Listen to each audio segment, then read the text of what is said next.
Good morning, everybody. This is JuLā DuCré. I'm about to rock your world. Real talk with Big G. And if you like the way I rock your world, holler back at me. We have an incredible show prepared just for you this morning. Coming up is Marshall Stone. He's going to be performing live in jam session right here on Crescent City Radio, Music for Your Mind. I want everybody to sit back, relax, and ride the music. I'll be right back with more of Real Talk with Big G, making radio cool again. Makes me want to lose all of my self-control and do things I don't want to be told. I got to go down dirty blues. I got to go down dirty blues.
Good morning, everybody. This is your host, JuLā DuCré. I'm so excited to be back live on the air right here at Crescent City Radio on the beautiful campus of Loyola University. We have put together an incredible show. I've been away for several weeks, and I'm so excited to be back. I am energized, and I am ready to let go. We have a very special guest coming up at 9 o'clock. His name is Marshall Stone. He's from Westminster, Maryland.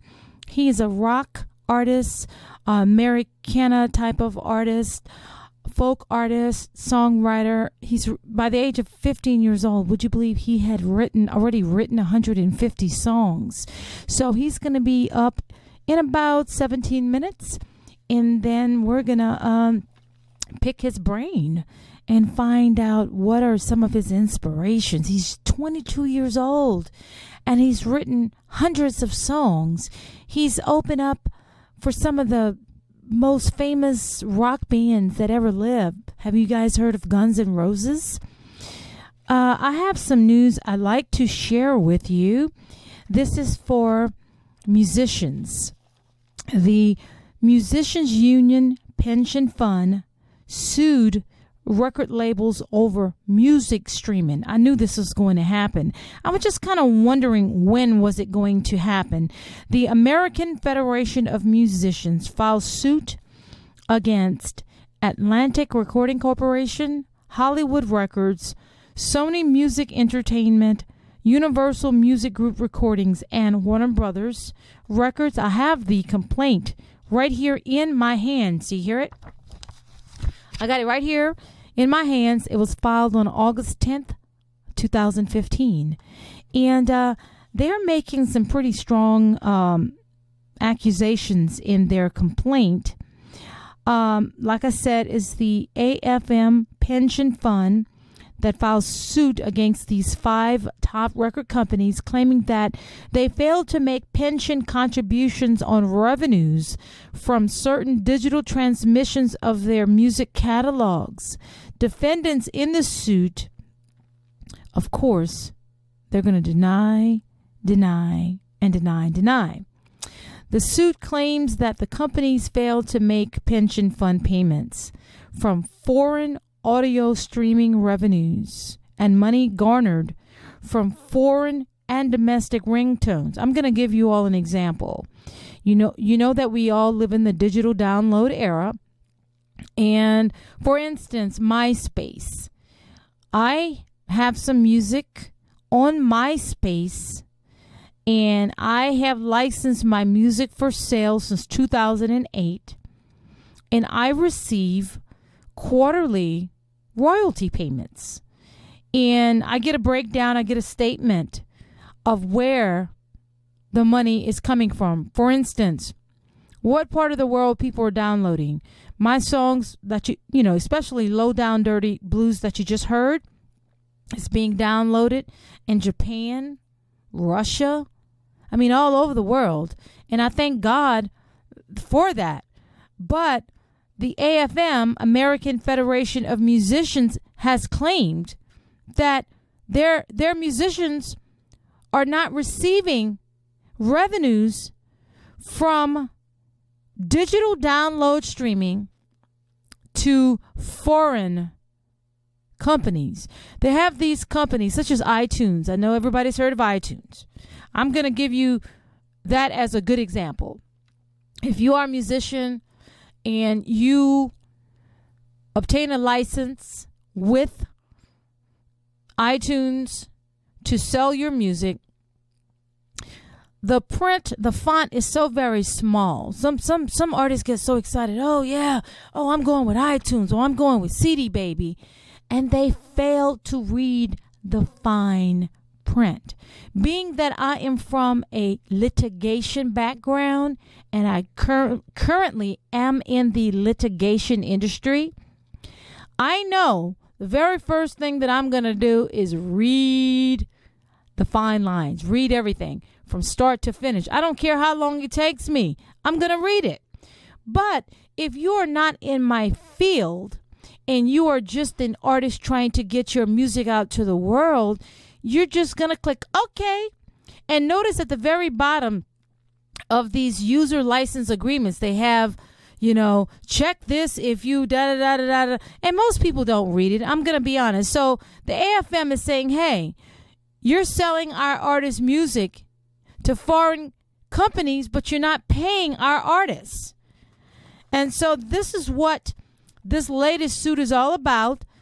The fifth the union has filed. This is the fifth lawsuit that the AFM has filed against major media companies for contract violations in the past few months. And by the way, for you musicians who are listening, who claim that you should never join the union, I have so many mutual musician friends who do not believe in being a member of the local union. In fact, I need to renew my membership. But it is so important for instances like this. These union members, they're watching things when we are asleep.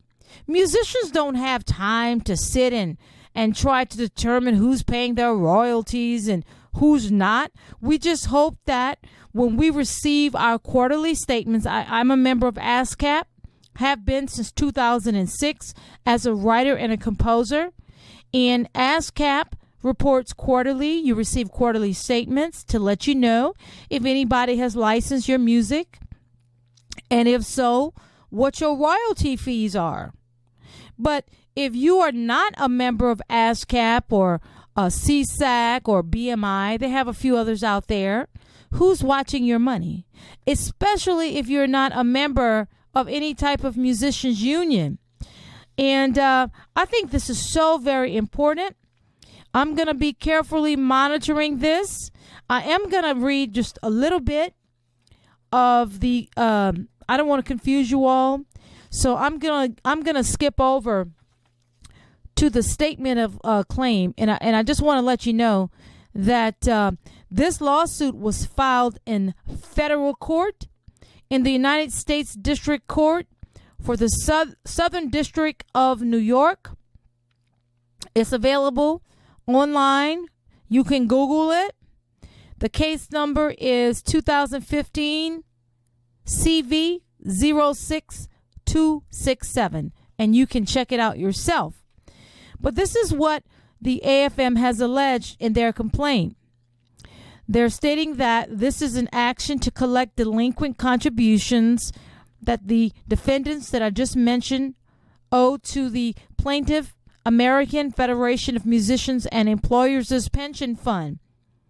They've claimed that the plaintiff pension fund is a trust fund established and maintained pursuant to a federal statute, and that the pension fund is an employee benefit plan within the meaning of that federal statute and of ERISA, and is maintained for the purpose of providing retirement and related benefits to eligible participants and their beneficiaries. Basically, they're just the members are the musicians.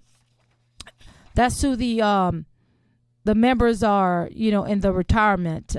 When they refer to the participants and their beneficiaries, what their meaning is the musicians who are members of the fund and their beneficiaries, such as their spouses, children, if they don't have a spouse or children, their parents or siblings, or if they don't have any of that, it could be, awarded to the state. And they've claimed that their principal place of business for the American Federation of Musicians is at 14 Penn Plaza, 12th floor, New York. So if you are a musician, someone is texting me right now while I'm live on the air, but that's cool. If you are a musician, you should know that the AFM is located in New York, New York. If you need additional information, if you feel that you have not received any royalty payments for music that you have licensed overseas, you may want to contact them to see how that is going to affect you. And their statement of claim says for many years, including at all relevant times herein, the major record companies in the United States of America, including each defendant and the AFM, which is a labor union that represents musicians who are employed in the recording of phonographic records, have been parties to a series of collectively bargain agreements styled as sound recording labor agreements. And some people refer to it as SRLA for short. The SRLA requires inter alia that the signatory record companies share with musicians represented by the AFM some designated portion of certain revenues earned from various exploitations of sound recordings made by those musicians, including the direct sale of such sound recordings by the record companies and the record companies licensing to third parties of their rights in such sound recordings. Now, like I said before, I was just waiting to see when this matter was going to come up. Because for years, musicians have been, I don't like to use this word loosely, but I'm going to use it just, as an expression. I don't mean to offend anybody, but, this is real talk. For years, musicians have been raped by the record companies. Their rights have been stolen. They have written songs, and these songs were taken and sold in foreign countries, and musicians didn't receive one thin dime. Not one dime. Since the advent of the digital age, the AFM is saying that gradually it led to the creation of new digital forms of exploitation of sound recordings, including permanent audio downloads. Remember I gave you iTunes? And non-permanent audio downloads and audio streams like Rhapsody and other subscription services. This development required AFM to negotiate new agreements with the record companies to ensure that its member musicians shared in a portion of the revenues the record companies earned from the digital exploitation of sound recordings. Ladies and gentlemen, do we trust record companies? I do not. I am my own label. We're almost in 2016. I advocate that you do not need to be signed to a major label unless you need distribution, worldwide distribution of your own music and other related materials. And even so, you should always retain, listen to me very carefully, an entertainment lawyer, not a general attorney, not somebody who specializes in personal injury, somebody who specializes in medical malpractice or construction law. Of course, you want the attorney to have a background in business law, but he or she must have a very strong background in entertainment law and also digital music licensing. Digital music licensing. I'm going to give you a quick story. A couple years ago, and I'm not even going to say a name. I will not. I don't throw out names, but I represent someone whose team manager wanted to engage in a similar type of digital distribution with an out-of-state company, and they gave me the contract just to say, hey, JuLā, we want you to look it over. I said, no, I'm not an attorney. I'm not an attorney. You need to get an attorney because I cannot give you legal advice. It's prohibited by the state of Louisiana. Even though I have a strong background in litigation, I'm not an attorney. However, after reading that contract, I was trying to throw some hints out there. Hey, I don't know. I think you need to get, a great entertainment lawyer to review it. And I gave them a referral of someone that I personally know who is one of the top entertainment lawyers in the United States, a Stanford graduate, resides in Baton Rouge, etc., etc. After speaking with this attorney whom I referred this person to, the person decided they did not want to pay a minimum of $2,500 to have that attorney protect his client's interest. And so he decided to go ahead and enter into that state of Louisiana agreement. Well, need I say more what happened? It was a total disaster. The artist has not seen one thin dime, and the whole thing it's a horrible nightmare. So what I'm saying is, be smart, do your homework, don't get too excited because, a label wants to sign me, or there's this company, digital distribution company, that has a pretty cute internet website that wants to get my face up there, my videos, my music. Guess what? That ain't nothing but a thing. Unless you have a contract that is going to protect your interest. You do not want to sign away your livelihood, because once you do that, once you sign away your livelihood, that is it. You're going to have to start all over again. And in some of these contracts, these people own you. You are signing over your rights of whatever future projects that you create. You are signing over your rights to that company. So you cannot distribute it outside of that company, because the company owns your master. Artists, you want to own your own master, artists. You want to own your own master. I'm going to give you a great example. Does anybody remember Suge Knight from Death Row Records? Does anybody remember Dr. Dre? Okay, after Dr. Dre, I'm going to say, ran away very fearfully, allegedly, from Suge Knight and his Death Row, I'm going to say, goons, allegedly, because I don't want to get sued.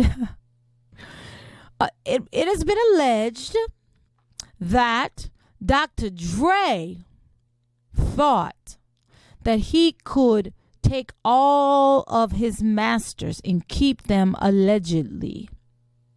It has been alleged that Suge Knight and his goons showed up on Dr. Dre's doorstep one morning with some things in their hands and demanded those masters back. That's what they allege. And of course, Dr. Dre, allegedly fearing for his life, turned them over. It has also been alleged that with all those hit records that Dr. Dre made while he was on the Death Row Records label, he didn't have any contract that stated he owned his own masters. Therefore, allegedly, Suge Knight and his goons went over to his home with certain things in their hands and took it back, allegedly, forcefully. How do y'all like that story? This is the alleged truth. So, artists, protect yourself. I will be periodically reporting how this case unfolds with the AFM and Atlantic Recording Corporation, Hollywood Records, Sony Music Entertainment, Universal Music Group Recordings, and Warner Brothers Records. And I just want to state for the record that anybody can sue anybody in the United States of America. However, you have to have some very, very strong supporting evidence if you want to, try to have a decent chance of winning your case. And something tells me that something good is going to come out of this for the musicians. I really do believe so. Something great is going to come out of this. And I'm going to keep you guys posted. We're going to find out how this unfolds, because I really do believe that I think there's going to be a pretty decent outcome. I really think so. Now, coming up momentarily is the incredibly talented young artist named Marshall Stone. I think he's outside of the door. I can hear somebody knocking on the door, and my assistant is going to let that person in. In the meantime, I'm going to share a little bit of Marshall Stone's live recording with you, and hopefully when I come back, I will have him live on air. Keep it right here on Real Talk with Big G and JuLā DuCré, making radio cool again.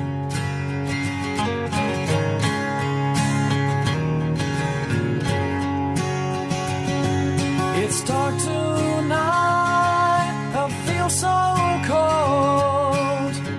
I think it's getting late. I could hide, I could unfold, but now I've changed my fate. There's no place to run and nowhere to go. I don't believe it, I don't think so. Savior, show me out to another room. I'm running out of time. Saviors, guide me onto another road, down another line. Save my life.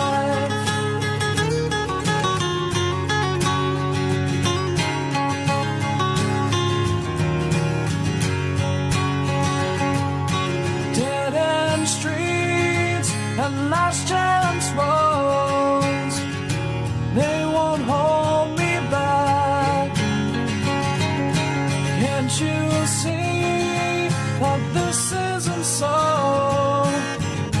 I won't fall or cry. There's too many people I'm living for. I look to the sky just like before and say, Savior, show me out to another room. I'm running out of time. Saviors, guide me onto another road, down another line. Save my life.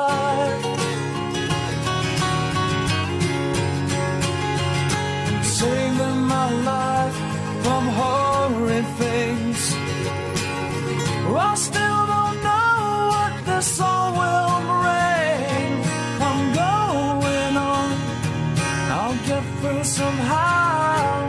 I won't lose hope, I'm being my Savior now.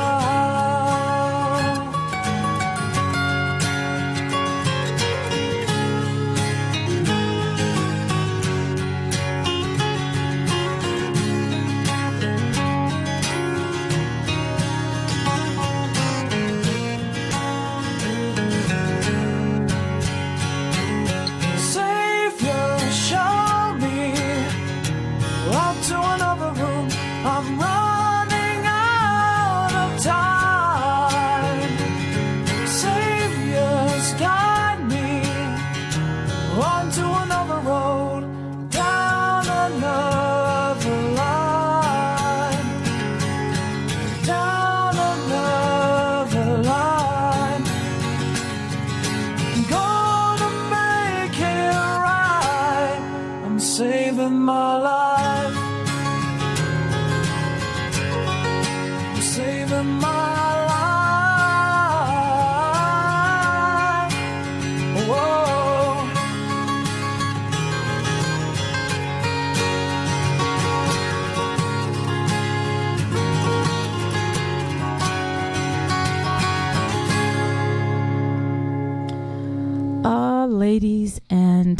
gentleman.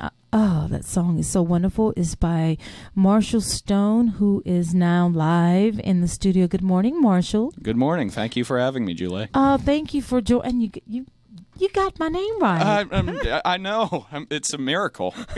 Have you ever been to New Orleans before, Marshall? This is actually my first time here. I arrived on Wednesday night, and I'm here for the Cutting Edge Music Showcase over in the central area. And my second performance is going to be tonight at 5:50 over at Howlin' Wolf's Den. And basically, I'm here on other days just to relax and see the sights and just have fun here. Oh, that's incredible. I understand that you performed at the House of Blues. What was that experience like? That was pretty incredible because I never thought I would ever be able to touch one of those stages. And just it was over at a place there called the Voodoo Garden, and just seeing and hearing all the incredible talent just made me feel really blessed to be there. So.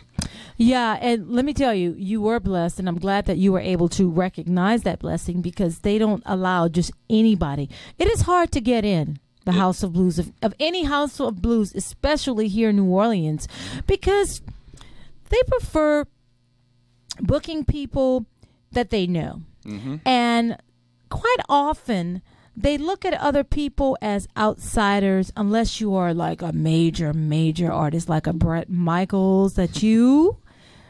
did you perform with Bret Michaels? Is that what you said a minute ago? Actually, a band that I was being a hired gun for named DMK, I opened up for Bret Michaels down in New Hampshire. Oh, how cool was that experience? That was pretty wild because the crowd was about, 2,000, 3,000 people over at Hampton Casino Ballroom. And, yeah, that was a pretty wild experience because I could actually feel like the crowd was like an ocean at times. So. Oh, I can imagine. For those of you who do not know who Bret Michaels is, I'd be surprised if you do not, but he was the lead singer of Poison. Yes. And he had a famous reality TV show, and he's the guy that wears the country hat and a long ponytail with the bandana. Yep. A lot of times he just loses the country hat and just wears the bandana. Does he really have hair?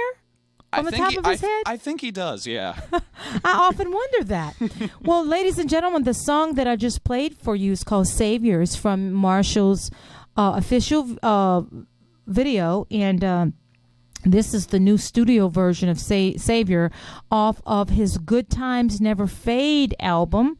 Now, I was reading your bio, and I read that your song is, Good Times Never Fade is played at a station that is like number 3 on the top of their charts. Yeah, and the way that worked was that I partnered up with a promotion company called Howard Rosen Promotion, and basically they set up a campaign in which I would pretty much have the single released in several parts of the U.S. and that was one of those parts. I didn't think anyone would stick with it after the campaign was done, but this station was one of the few that it was pretty genuine, and I'm extremely thankful that they're still playing that song today. Yes, and I want to give a shout out to Tim Phillips of KLTZ Mix 93 Glasgow, Montana, for making Good Times Never Fade one of Marshall Stone's most favorite songs played at their station, number 3 this week. Hi, Tim. Thank you. I really appreciate it. That's so special. I'm so excited.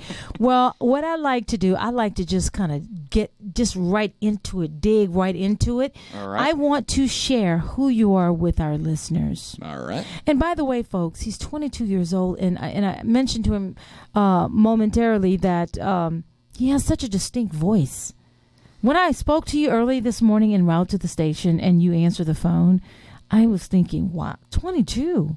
We're gonna save that for last because I need to ask you a couple of questions about your dad. Something tells me that your dad probably is very tall, and you look like you could have been a football player type or basketball player, kind of rugged, maybe a rugged type of soccer player? Funny thing is that neither of my parents really went into like any kind of sports field. My mother worked in design and fashion, and my dad had a computer software company for about 28, 29 years or so. Oh, that's pretty cool. Well, ladies and gentlemen, I introduce to you Marshall Stone, a 22-year-old singer-songwriter from Westminster, Maryland, who wrote an estimated 150 songs by the time he was 15 years old. Woo, that was a mouthful. From 2007 to 2010, he performed as a singer and multi-instrumentalist with the Baltimore School of Rock. Very impressive, Marshall. Thank you. And as a member of their show team, with this group, he performed at high-profile festivals, benefits, and other events. By the time Marshall graduated from Carroll Community College, he was the lead vocalist and bassist of a local Baltimore band called the Euphorics. I love that name. I love that name, too. The Euphorics. It almost sounds like a fancy kind of perfume. They opened for numerous national acts in the Baltimore area, such as Charm City Devils, Uli, John Roth, Dizzy Reed of Guns N' Roses, and Tragedy, the all-metal tribute to the Bee Gees. The Euphorics released an EP in 2012 and received airplay and interviews on 98 Rock Baltimore. During 2013, Marshall joined a Westminster band, Lost Swamp Monsters. Well, it sounds like you'd have been a Louisianian with that title. Yeah, I can thank my friend CJ for that, since he's into all the Cajun R&B and any kind of Tex-Mex rock like that. Pretty cool. And he performed on vocals and guitar.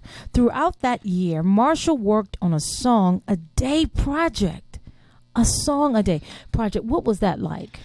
It was interesting. It allowed me to expand my creative boundaries to lengths I can never imagine. And basically, it started off just me developing ideas, and I think the project lasted about maybe 32, 33 consecutive days, and then I just spaced it out to about once every 2 or 3 or something. But either way, that's the main contributor to all of these songs that are on this album right now. That's pretty cool. Let's stop for a moment. I'd like to kind of backtrack. Shout out to Carl Cranshaw, because we're about to back it up. That's a favorite saying of mine here. Let's back it up. All right. What was your inspiration behind writing songs? How old? Do you recall how old you were when you first tinkered with trying to write a song? Probably about 11 or 12 was when I started feeling like, hey, maybe I could write a song. And what happened with that was that once I started writing, I got so into just trying to write stories and pretty much envision them in a way that people can hear them and could get joy from them. And sorry, voice is a little under weather today. Well, that's because of all that French Quarter. Did you head out to the French Quarter last night? Yeah, I went down to French Quarter and Bourbon Street last night. All right. So. Well, we're going to excuse you this one time. All right. Now, who were some of your musical influences as a very young child? The Beatles were the first band that I really ever got into and listened to as a kid, and that was when I was around 8 or 9. And basically, I was raised on classic rock with Beatles, Stones, The Clash, The Who, any kind of British invasion band. And then I slowly but surely worked the way into the 70s and 80s with some of my favorite acts, such as Aerosmith and Genesis and all of them. So. Oh, yeah, I love all of that, all the above. Mm-hmm. Now, who's your favorite? Do you have a favorite band right now, someone that you would maybe perhaps a little bit emulate a little bit in your live performances? Ooh, that's tough. All right. One thing that I went into before was basically how my songwriting is basically paying tribute to styles of some of my idols, and one of the ones that I love writing to cross the most is George Harrison and Bob Dylan. Oh, pretty much mixing the two sounds together and trying to get something that not only is beautiful sounding, but is also impassioned with a huge amount of just I can't really describe it. The feeling of bliss and beauty that you can hear through a piece of music. So You have very sophisticated taste in music, and I as I sit here today and listen to you speak, I feel a story being told, and I can envision myself 10 years from now having you sit before me, and you're going to be talking about your experience touring around the world as a major artist, because you have all of the pieces of that puzzle that I feel that makes a great artist. Because number one, you are visionary beyond your years. You're young, you're very well spoken. Your music is so beautiful, from the instrumentals, from the first time I played that song. I'm the type of person, I'm either going to love it or I'm going to hate it. Mm-hmm. It doesn't take me minutes to decide if I like a song. Once I hear the first bar of music, I'm going to know, and your music is really contagious. Thank you. Sort of like a Mumfrees. You know the Mumfrees band? I do not, unfortunately. Mumfords. Mumford and Sons. It's Mumford and Sons. I always get kind of tongue-tied. And that's the type of feeling that I had first gotten, first time I heard them. And that's what I felt this morning when I was playing your song. It's a song that I feel could withstand the test of time. How do you feel hearing about that? It really means a lot to me, just hear myself and Mumford and Sons being the same sentence. So, I really do appreciate the that. Grammy, multi-Grammy award-winning Mumford and Sons. Agreed, yes. Absolutely. So that is my vision for you. My vision for you is that you're going to be extremely successful because you are a different type of artist. You're not just a musician. You are an artist. Do you write any poetry? I used to write some poetry back when I was in high school and a little bit in college, because the way I saw it, as long as I write something, it can stir my mind creatively, and I can use that momentum to write either a song or any kind of opus that I feel like I could potentially do, because I love writing in multiple styles. It's not just confined to the style you hear on Savior. It's really just a lot of rock, Americana, country crossover, and some of the harder stuff. The Euphorics was pretty much like hair metal throwback, pretty much. So, Marshall, what is the difference between rock and Americana? Because sometimes people get those confused. They don't really understand what it is. Americana basically is the try to think of a term that for rock and country that isn't determined as Southern rock, because I don't think people have really used Southern rock as a term to describe music in a while, at least since people such as 38 Special and all of them. But, right, I haven't heard that terminology used. I think Americana is basically that blend of having all of the production and the sweetness of country and having the raw energy and the focus of rock.